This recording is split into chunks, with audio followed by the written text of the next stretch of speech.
صورت شي وحده في لابيسين، ولا صورت شي وحده في البحر، ولا صورت شي وحده في القهوه، ولا شي واحد بلا اذن ديالو، راه معاقب عليها.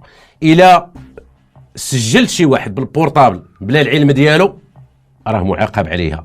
وهاد العقوبات في هاد الجرائم راه كتوصل حتى ل5 سنوات. وإلا سبيتي الناس، الى سبيتي الناس بطبيعه الحال، ملي كتسب الناس راه كاين نص قانوني، السب والقذف راه كاين، سواء عن طريق السب والقذف المباشر ولا التهديد، لان في لا سيبر كريميناليتي راه كاين حتى لا سيبر انتيميداسيون، وكاين لا سيكستورسيون، كاين داك الابتزاز عن طريق الانترنت الى اخره. هالجرائم كلها راه معاقب عليها، وخص الناس تقولوا لهم. الانسان دابا ملي عيط لي انا كنقول لك بان المواطنين ما يبقاوش غير يخلطوا ويبقاو يبارطاجيو ويدوزوا في التصاور ديال عباد الله.